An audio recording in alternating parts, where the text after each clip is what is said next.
Querido diácono Ronald, queridos todos, hemos puesto hoy la imagen del Sagrado Corazón de Jesús aquí, aunque hoy no es primer viernes, y es que celebramos hoy a Santa Margarita María de la Coque, una mujer escogida por el Señor para propagar en el mundo esta importantísima y necesarísima devoción. No fue la primera, precisamente hoy también se puede celebrar a Santa Eduvigis, que con su hija Santa Gertrudis, que era la abadesa del monasterio que ella fundó, pues son precursoras, son personas santas que el Señor ha ido eligiendo para propagar en este mundo que cada vez se aparta más de Dios, esta devoción que cada vez hace ver más al mundo cuán locamente lo ama.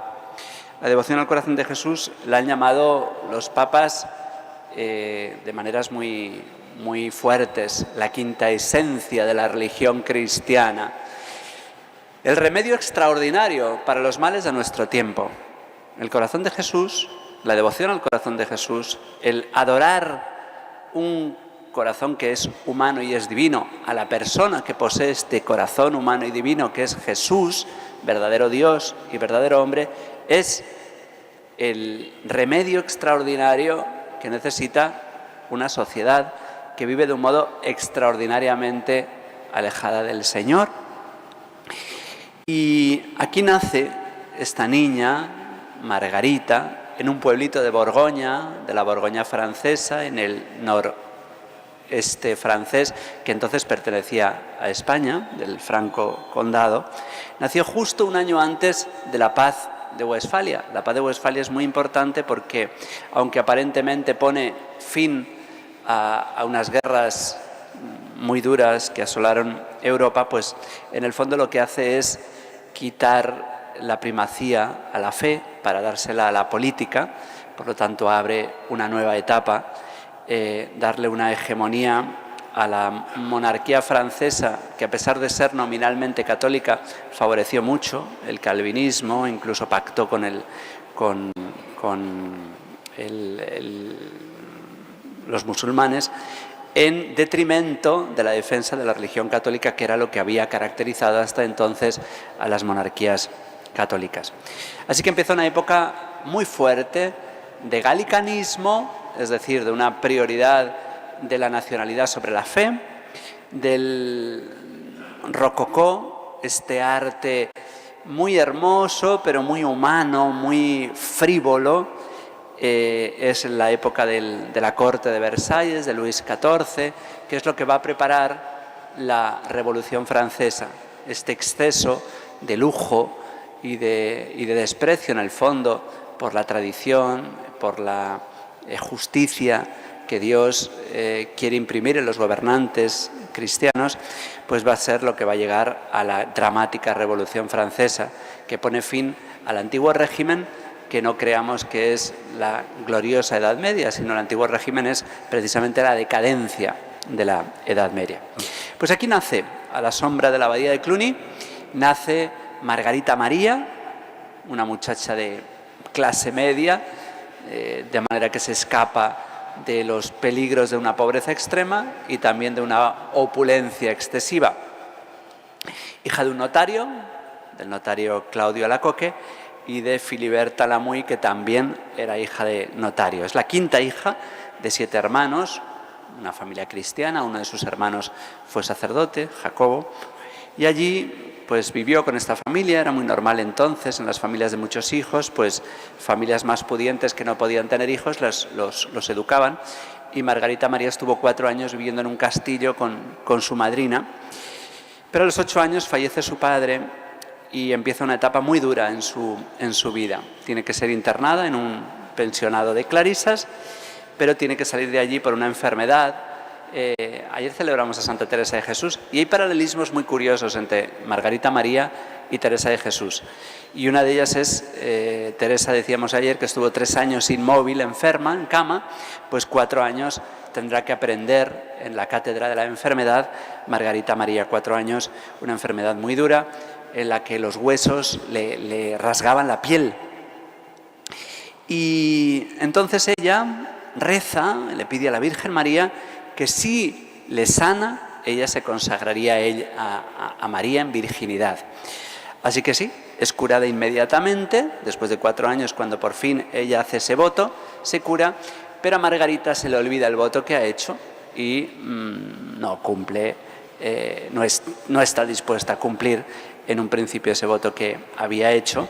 Así que primero sufre 5 años muy duros, desde los 15 años a los 20 años, porque a la muerte de su padre pues se habían quedado, la madre y ella especialmente, en manos de un tío suyo que las tiranizaba. Ella cuenta, Margarita María, lo duro que era vivir en esa casa, que aunque fuera suya, tenía que pedir permiso para todo y no podía a veces ni comprar las medicinas para su propia madre cuando estaba enferma.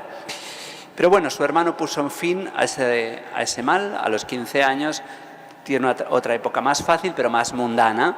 Le ofrecen casorios, ella se deja querer, no pierde su piedad del todo, porque en su confirmación se añade el nombre de María. Ayer veríamos que Teresa, después de su conversión, se añade el nombre Teresa de Jesús, ya bastante adulta. Pues Margarita se añade en su confirmación el nombre de María. Y el Señor en su corazón le recuerda su voto. Yo te elegí por esposa. Así que ella no termina de poder apagar y olvidar esa voz, y entre baile y baile, pues a los 24 años se rinde y entra en un monasterio muy original que había fundado hacía pocos años San Francisco de Sales, con otra gran santa, madre de familia y luego religiosa, la señora de Chantal, Francisca Chantal. La Visitación es un monasterio que se funda, ayer veíamos a las carmelitas con una penitencia dura, ardua, porque aunque tienen muchas recreaciones, la penitencia, la vida del Carmelo es exigente. Eso hacía que muchas jóvenes que querían ser religiosas y consagrarse al Señor no podían llevar vida de consagración, porque la vida de clausura, que era la única que se conocía entonces, muy pronto San Vicente de Paúl, a quien hemos celebrado poco, va a inventar un nuevo tipo de vida religiosa, que es el de las religiosas que hoy conocemos, pues que se dedican a la enseñanza o a la salud, pero por entonces no se concebía una religiosa que estuviera en la calle. Las religiosas todas eran de clausura hasta esa época. Y las visitandinas eran religiosas de clausura, pero a las que San Francisco de Sales, que es un hombre tan sensato, tan suave y recio a la vez, pues había creado una congregación de monjas en las cuales la penitencia no era lo más importante. Lo más importante era la penitencia interior, esa penitencia que no requiere mucha salud, sino mucho amor. No es que la penitencia no requiera amor, pero a veces no hay salud para ofrecer ciertos sacrificios como ayunos o penitencias, mortificaciones físicas. Pues a esta congregación, la de las visitandinas, la de la Visitación de San Francisco de Sales, las salesas, se dirige Margarita María. Así que a los 24 años se rinde y le quedan todavía 19 de vida religiosa. No le queda ninguna duda de que el Señor la quiere ahí, y muy pronto, ella que duda de cómo va a ser, ella que ha vivido de un modo relativamente mundano, porque ya decíamos ayer que a veces los religiosos exageran un poquito, los santos, su vida pasada, como si hubieran sido terroristas, pero bueno, sí, parecía que había sido un tanto mundana y desde luego se había olvidado de su promesa. Pues ante el temor de no ser fiel, le pregunta a su maestra de novicias cómo ha de hacer, y le dice la maestra: póngase ante el maestro como se pone un lienzo ante el pintor. Y esto se le mete muy adentro, y enseguida, los 14 meses de entrar, antes de ser profesa, los 26 años, empieza a tener sus revelaciones. Ayer veíamos a Santa Teresa, mística. No todos los santos son místicos, pero estos sí. Y Margarita María va a tener hasta 30 apariciones, pero las más importantes son 4. Todas las va a tener ante el Santísimo Sacramento, ante el Santísimo expuesto, y la primera que va a tener va a ser el día de San Juan.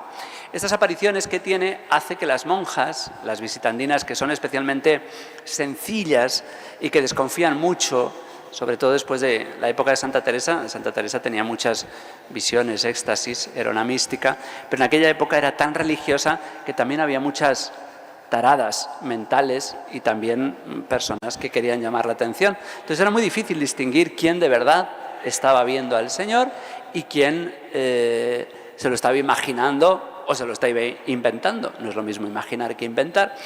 Era difícil el discernimiento. Las visitandinas desconfiaban mucho de todo esto, preferían una vida muy sencilla, y que hubiera una monja que veía al Señor les sacaba de sus esquemas, porque al Señor le gusta sacarnos de nuestros esquemas.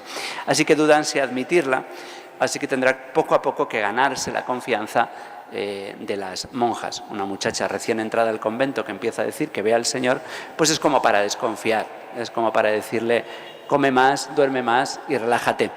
Pero lo cierto es que estaba viendo al Señor y el Señor le dice que la ha escogido y hace algo muy parecido a lo que había hecho el Señor con Santo Dubigis y Santa Gertrudis, una cosa que se llama el intercambio de corazones. El Señor le pide a Margarita María su corazón. Es un fenómeno místico, igual que decíamos ayer de Santa Teresa, la transverberación, ella ve como un ángel que le lanza un dardo ardiente y que se le clava el corazón. Es un fenómeno místico, difícil de expresar con palabras, entonces los expresan con imágenes que no tenemos que imaginar exactamente físicamente así. Pues Margarita María experimenta cómo el Señor le pide su corazón, lo toma, lo introduce en el suyo propio, lo abrasa en la llama del amor del Señor y se lo devuelve. Y cuando cierra la herida, que se volverá a abrir cada primer viernes en el pecho de Margarita María, ella siempre sentirá un dolor de un corazón que le arde. Este es un fenómeno también muy habitual en los místicos. Yo le pido al Señor que ninguno de ustedes esté llamado a la mística, porque para discernirlo es muy difícil, pero bueno, el Señor hace lo que quiere. No hay que buscarlo. Si el Señor lo concede, Él ayuda a los místicos que sufren a veces muchas incomprensiones. Lo cierto es que muy poquito después, 2 meses después, el corazón de Jesús le mostrará algo que para nosotros es muy familiar, pero que entonces no era no se conocía bien, y era que le hace pintar el corazón del Señor. Quiere que todo el mundo conozca un corazón con llamas, con espinas, rodeado de espinas, con la llaga y la cruz sobre el corazón. Nosotros estamos habituadísimos, pero es algo que el Señor inventa, lo tenía ya preparado desde el Evangelio, desde la apertura de la lanza del corazón, pero es algo que el Señor quiere que conozcamos en estos últimos siglos en los cuales la humanidad se aleja de Cristo y se enfría, y entonces necesita un horno. Esta humanidad que se olvida de que Dios le ama. Es la época del deísmo, de gente que no es atea, pero que piensa que a Dios no le importamos, que Dios no se preocupa de nosotros. Es la religión de los masones. Dicen que Dios es el gran arquitecto, pero no se preocupa de nosotros. El mundo funciona solo. Los masones son creyentes castrados, es decir, creyentes que han perdido lo más importante de la fe, que es el amor personal, tierno, de Dios por cada uno de nosotros, que nos llama a una vocación y que nos piden vivir con su gracia, porque sin su gracia, los masones pretenden construir la humanidad sin la gracia de Dios, son pelagianos, son voluntaristas, y cuando esto se olvida, al final el deísmo lleva necesariamente al ateísmo. Los deístas, tarde o temprano, acaban en el ateísmo. La tercera aparición, después de que el Señor le muestra a Margarita María su corazón, le pide la comunión frecuente, le pide la práctica de la hora santa, lo que nosotros hacemos, los adoradores, la práctica de los primeros viernes. En la tercera aparición importante, ya digo que son 30, no las vamos a describir aquí todas, pero las 4 que los entendidos más destacan, la tercera es la petición de su compañía en la noche del jueves al viernes, que es cuando conmemoramos la agonía en Getsemaní, de ahí viene la hora santa, pues pide misericordia y pide consuelo. Es la aparición más brillante en que Margarita María ve el resplandor enorme que parte del corazón de Jesús y que le inunda a ella. Y por último, en la cuarta aparición importante, de las más importantes, pues es cuando pide la fiesta del del corazón de Jesús que celebramos. Al principio, pues los apóstoles del corazón de Jesús tuvieron que convencer a sus obispos, luego a los papas, y ahora ya es una solemnidad a la que nosotros estamos plenamente habituados, porque faltaba esa fiesta en el calendario litúrgico. Conocemos cuál es la esencia de la devoción al corazón de Jesús. El Señor enseña su corazón para que no nos olvidemos de que ama, de que sufre misteriosamente, de que se conmueve con nosotros y nos dice, este es el corazón que tanto ha amado a los hombres y que no se ha ahorrado nada hasta consumirse y testimoniarle su amor.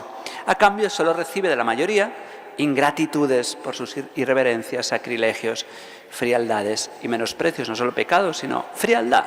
Eso le duele al Señor porque no es menos amante que los amantes que sufren cuando la persona amada no les demuestra cariño o atención o muestra frialdad.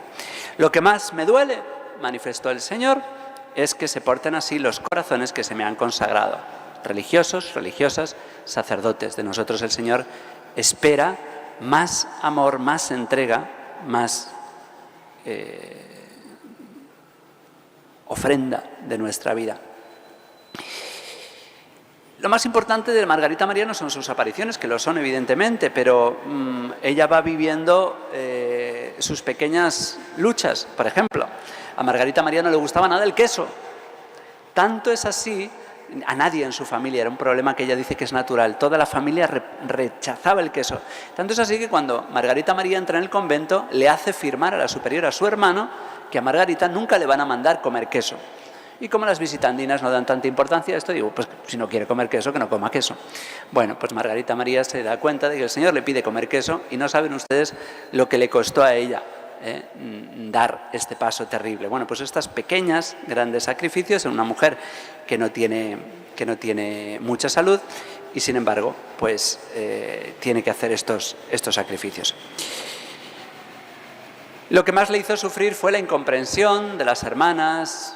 La vida comunitaria a veces es difícil, cuando hay incomprensión, a veces celos, no aprobaban su manera de trabajar y sobre todo pues ponían a prueba si de verdad era una mujer que veía al Señor o se lo estaba inventando o era una loquita que se lo estaba imaginando. Así que le ponían muchas pruebas. Y el corazón de Jesús le decía, bueno, pues yo te estoy mandando esto y tu superiora te está mandando otra cosa, haz caso a la superiora que ya haré yo que la superiora acabe haciendo lo que yo pido, pero pedía la obediencia a la superiora. En fin, fue muy dura esta etapa. El Señor, pues a veces cuando nos pide cosas nos complica la vida, pero luego nos la acaba simplificando. Lo mismo le pasó a Santa Teresa, que sufrió muchas incomprensiones, pero al final se van abriendo los caminos. Se le empezó a abrir cuando el Señor le anunció que iba a llegar al convento un sacerdote que la iba a entender. Será San Claudio de la Colombiera, el joven San Claudio, que morirá muy pronto, del cual dirá algo precioso. Le llamará amigo fiel y siervo fiel y amigo perfecto. Es algo que a mí me entusiasma, cómo el Señor puede decir algo así de un ser humano. Siervo fiel y amigo perfecto. Pues este sacerdote llegará y durante año y medio arrojará mucha luz sobre ella. Así que poco a poco Margarita María se va a ganar la confianza de sus superioras, por fin la van a nombrar consejera e incluso maestra de novicias, hasta que muera a los 43 años, cuando ya empieza a ver que se expande la devoción al corazón de Jesús, entre ellos su propio hermano el sacerdote, que había hecho una imagen del corazón de Jesús como había pedido el Señor. Y poco a poco se va extendiendo esta necesarísima devoción. Nosotros no podemos tener devoción a todos los santos, ni conocer todas sus vidas, y podemos decir, pues este santo me da más devoción, este santo me da menos devoción. La devoción al corazón de Jesús, como la devoción a la Virgen, no es una devoción que los católicos podamos elegir si tener o no tener. Es una devoción necesaria, querida por el Señor. Es curioso que el magisterio no suele pronunciarse sobre las apariciones y cuando las aprueba, bueno, deja libertad. Por ejemplo, Fátima, Lourdes, indudablemente los papas, con su presencia, acudiendo a estos lugares y rezando ahí ante la Virgen, lo que están haciendo es una aprobación de estas devociones. Si alguien no quiere creer en Fátima, es un insensato, un ignorante, pero no tiene por qué creer, no por eso deja de ser católico. Deja de ser católico el que no cree en los ángeles, en el demonio, en la resurrección de Cristo, en la verdadera humanidad, en fin, pero no creer en una aparición. Y sin embargo, en el magisterio, los papas, todos los últimos papas, hasta el Papa Francisco, han hecho alusiones directas a estas apariciones, dándolas por ciertas y mostrando así su aprobación a todo lo que el corazón de Jesús comunicó a Margarita María para que llegase hoy hasta nosotros. Pues damos gracias a Dios por la fidelidad de esta grandísima mujer y pedimos que el corazón de Jesús también contagie su ardor, el corazón de Jesús que se esconde en la imagen del Señor de los Milagros o que se manifiesta en una imagen como esta, que el corazón de Jesús a nosotros nos haga arder de emoción, que nos haga arder de amor por el tierno amor que nos tiene y de ese modo podamos contagiarlo y expandirlo al mundo entero, porque el mundo ha de arder en el corazón de Cristo. El único remedio que tiene nuestra sociedad, el remedio extraordinario para los males de nuestra sociedad, es la devoción al Sagrado Corazón de Jesús, a quien, a pesar de la aparente victoria del mal en el mundo y en nosotros mismos, le decimos con certeza y reiteradamente: Sagrado Corazón de Jesús, en ti confío.